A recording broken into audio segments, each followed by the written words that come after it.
On lance le processus de conception en sélectionnant la palette d'outils Bibliothèque et en cliquant sur e-catalogue à partir de l'onglet Bibliothèque.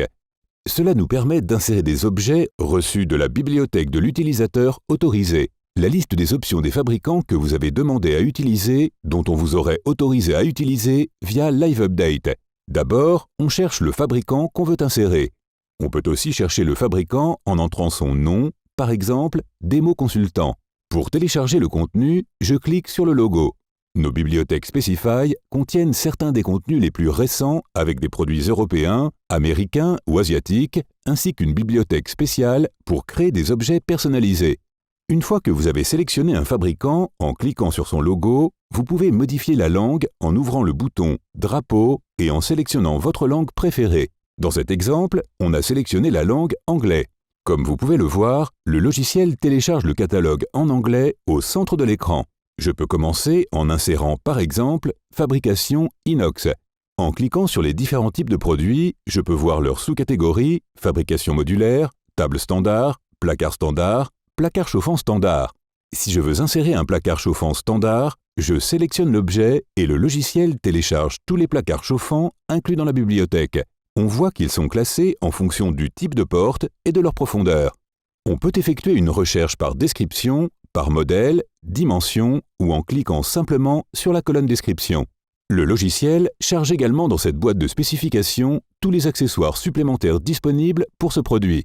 Si on veut insérer des accessoires, il suffit d'augmenter la quantité et le logiciel insérera automatiquement la sélection supplémentaire avec l'équipement. Dans cet exemple, on voit déjà la quantité sélectionnée car il s'agit d'accessoires indispensables.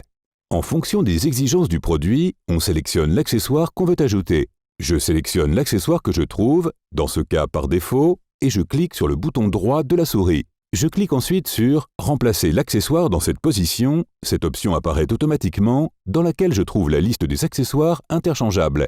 Par exemple, je peux changer les pieds de 200 mm contre des pieds de 150 mm. Selon le type qu'on choisit, le numéro de position aura une couleur différente. Par exemple, si le produit sélectionné est spécial, le numéro de position deviendra dans ce cas rouge. On peut aussi définir les largeurs et les longueurs et modifier ces valeurs supplémentaires ici, la zone et la position de la hauteur d'insertion. Pour insérer l'équipement sélectionné, appuyez sur le bouton OK. Celui-ci se trouve dans le coin inférieur droit. Un aperçu de l'équipement apparaît et vous pouvez insérer l'objet sur votre plan. Cependant, une fois que vous avez inséré le modèle, vous pouvez toujours déplacer le produit où vous voulez. En revenant en bas de l'écran du e-catalogue, il y a des zones où vous pouvez ajouter d'autres informations sur les produits. Dans l'onglet « Autres données », il y a d'autres informations commerciales et techniques. Dimension transversale, fournisseur, fabricant, la liste publique que vous utilisez et aussi le prix public. Dans l'onglet « Raccordement », vous pouvez aussi voir toutes les informations relatives au point de service de l'équipement. Vous pouvez attribuer dans « Annexe » des types de fichiers, notamment des fichiers .jpg, des fichiers .dwg et des fichiers PDF pour les manuels techniques. Pour insérer notre équipement, il suffit d'appuyer sur le bouton « OK ».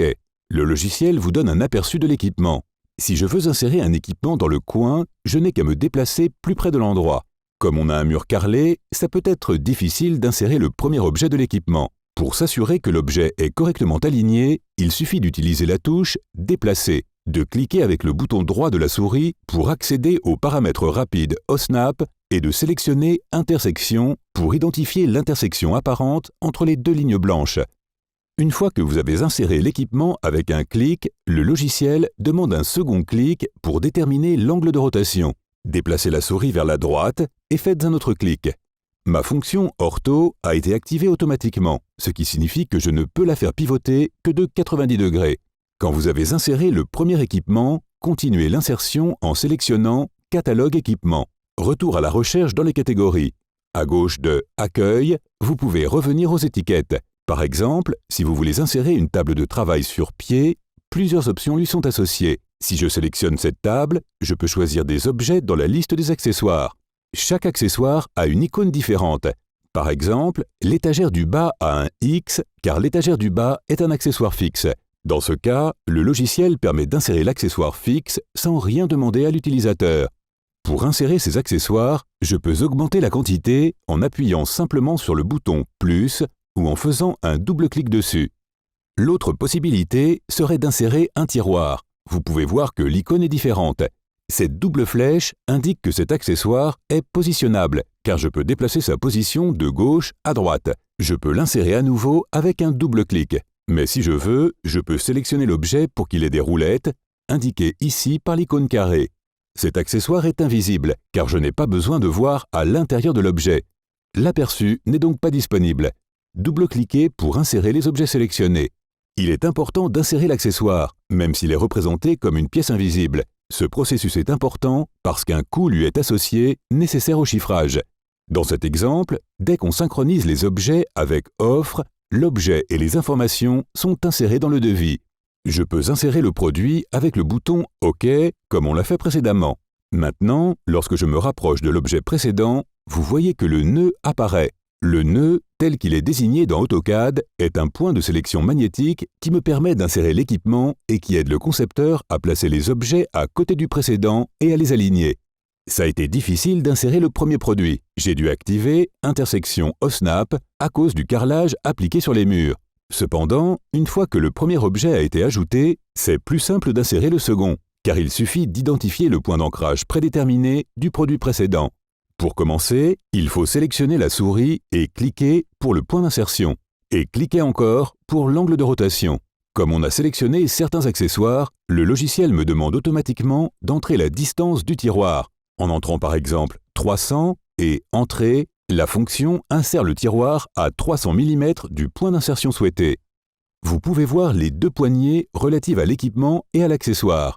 Si vous voulez déplacer l'accessoire, vous cliquez sur la poignée et la déplacez dans le tiroir. Si on passe en 3D, isométrique SE, et qu'on applique le style d'ombre, on voit plus clairement l'équipement inséré. Pour l'objet suivant, le tiroir était un accessoire positionnable, le logiciel a demandé à nouveau la distance à partir du point d'insertion.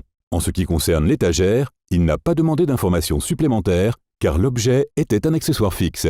On revient au plan et on peut continuer à ajouter du matériel.